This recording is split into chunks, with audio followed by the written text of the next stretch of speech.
How do you stay consistent when life is chaotic or overwhelming? This is a question I received during a recent private event Q&A while discussing the lack of consistency overwhelm culprit. And I realized this is a great topic to cover here since it's so incredibly common to throw our efforts to remain consistent straight out the window the second the goings get tough. But here's the thing. It's not about making sure that we're staying consistent doing all the things. It's about making sure that we're staying consistent, doing just the things that count. And that's what we're going to dive into today. So, if you're a high achiever who's struggling to keep up with your productivity and consistency during a really stressful, overwhelming season, then you're going to want to stick around. By the end of this episode, you'll know exactly what to do the next time you feel your stress level rising and your consistency waning. If you're new here, my name is Corrie Logaitis, otherwise known as Corrie Lo, and I'm a professional keynote speaker, facilitator, leadership expert, and author who helps high achievers transform overwhelm into confident leadership action, even in times of crisis. I relate to this question so strongly since this exact situation happened to me just a couple of months ago, actually.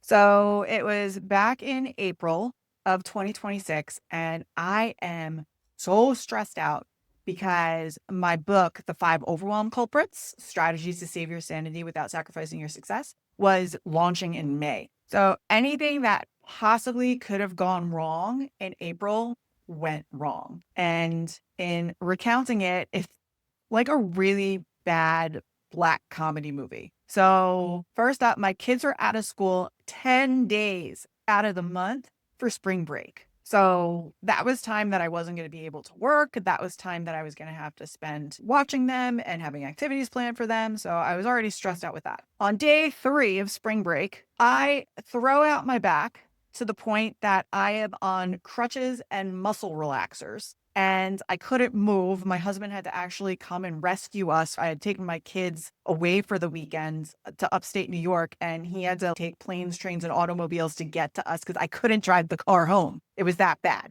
So I'm healing on crutches and medication. And then a couple of days after that, my uncle, who's like a second father to me, unexpectedly passes away. So then we're dealing with that, and we're dealing with funeral services and everything else. And the same week, my husband winds up in the ER, coincidentally for a kidney stone. So we're managing all of that.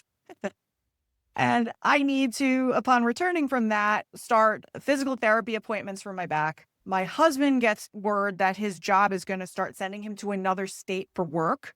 And that leaves me as the primary caregiver of my kids. And add to all of this too, my daughter is in and out of urgent care for her own issues. So it was a cluster and probably one of the most important periods of my business to date with this book launch happening. And through all of it, I still had to keep my business running. And I was literally still in the pre-launch ramp up for my book release in May. So today I'm sharing the exact steps that I took to keep things on track, even though my life was off track.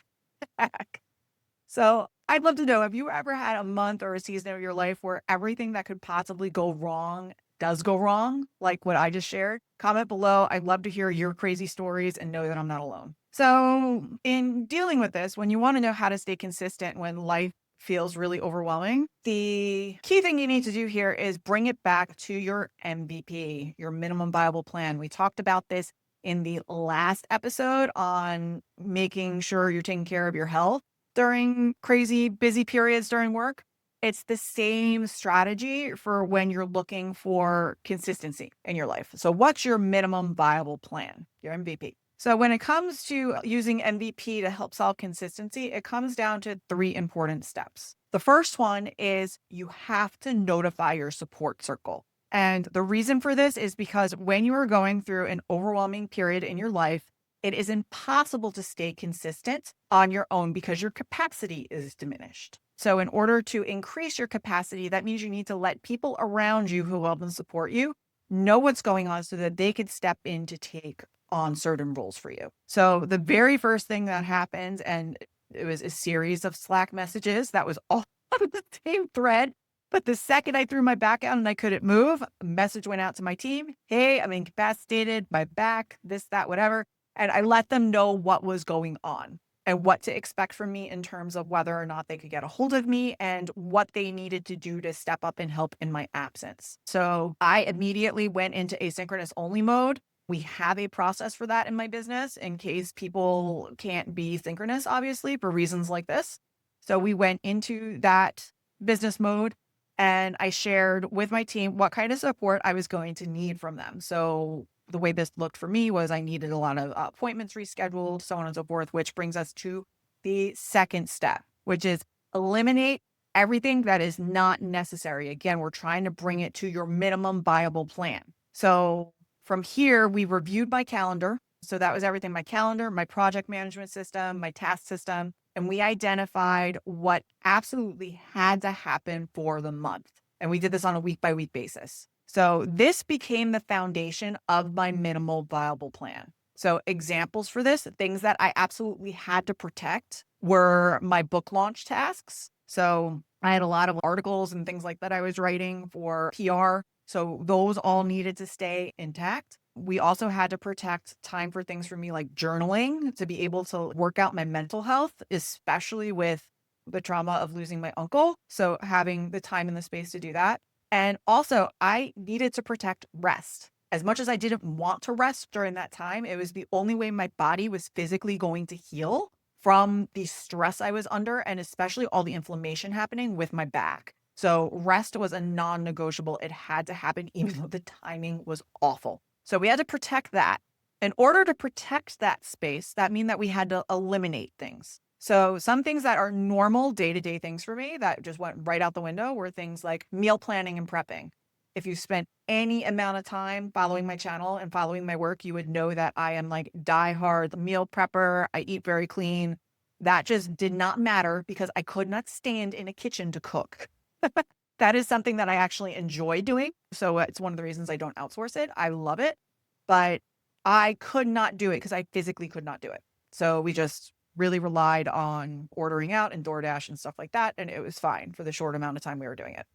I also had to eliminate any kind of exercise because I couldn't because of my injury anyway. I needed to rest. And then we also eliminated on the business side unnecessary meetings. So there were so many podcast interviews I had scheduled. I had things like different sales calls for various opportunities. They just all got moved. And I got news for you too. If you've ever feared moving a call for an important opportunity during a phase like this, know that you don't need to because every single one of those opportunities, hearing what was happening, rescheduled with no problem. The opportunity was not lost. So we just moved the meetings to other times where I would have the time and the capacity to be able to handle it. So I, along with mostly my team, because I needed their support with this, we started rescheduling everything that wasn't absolutely necessary until sometime the following month when we were past the book launch and I had had some time to heal. We also purposely kept a lot of time and space on my calendar. So if anything else unexpected popped up, I had the capacity to deal with it. I am so glad that we did this right after my back got thrown out, because had we not done this, I never would have been able to handle the situation with my uncle and with my husband in the ER and everything else, because I had so much blank space surrounding me and I was only working on what was necessary. It allowed me to be able to actually handle all of the things that popped up. And then from there, the third step is to protect your capacity. So protect that space. You protect all that open space until you are through that overwhelming season. And then naturally from there, you're ready to take on and handle more.